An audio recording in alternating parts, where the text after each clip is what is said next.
Hello అండి, నేనెప్పుడు helping videos చేయలేదు. ఈ చెల్లి చాలా చిన్నది, తను చాలా ప్రాబ్లమ్స్లో ఉంది. వాళ్ళ మమ్మీ లేరు, అలానే ఇప్పుడు వాళ్ళ డాడీకి కూడా ఓరల్ క్యాన్సర్ ఉంది. ఆ చెల్లి మాటల్లో వినండి. ఫస్ట్ మెడికల్ హాస్పిటల్లో ఫస్ట్ ట్రీట్మెంట్ చేయించాను.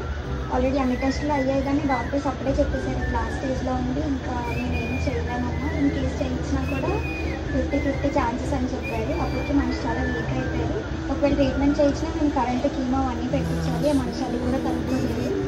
ఇంకా లాస్ట్ స్టేజ్లో ఉంది, అమౌంట్ కూడా ఎక్కువ అవుతుంది, ఒక 5-6 lakhs వరకు అవుతుంది అన్నారు. ఇంకా మా వల్ల నేను రేట్ చేసే కెపాసిటీ అయిపోయింది.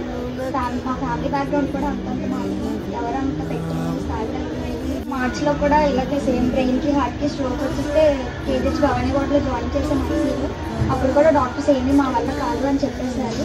కానీ 4 days చాలా రిక్వెస్ట్ చేసి వాళ్ళకి ఏదో ట్రీట్మెంట్ చేయండి సార్, అసలు అతను కోల్పోతే నేను ఇంకేం చేయలేనని రిక్వెస్ట్ చేసుకుంటే అది ఏదో 4-5 days ట్రీట్మెంట్ చేసి ఇంకా పంపించారు, మా వల్ల కాదు అని. ప్రస్తుతానికి అతని పరిస్థితి అలా ఉంది. నేను రిక్వెస్ట్ చేయట్లేదు, అట్లీస్ట్ కొద్ది ఫైనాన్షియల్ హెల్ప్ ఉంటే చాలు అని కోరుకుంటున్నాను. నాకు తోచినంత హెల్ప్ అయితే నేను చేస్తున్నాను. సో నాతో పాటు మీరు కూడా ఒక చెయ్యి వేస్తారని నేనైతే మనస్ఫూర్తిగా నమ్ముతున్నాను. సో వాళ్ళకి తినడానికి కూడా చాలా ఇబ్బందిగా ఉంది, అలానే వాళ్ళ డాడీకి హాస్పిటల్కి తీసుకువెళ్ళడానికి కూడా చెల్లి దగ్గర డబ్బులు లేవు. ఒకసారి మీరు కూడా అర్థం చేసుకొని వాళ్ళకి హెల్ప్ చేయండి.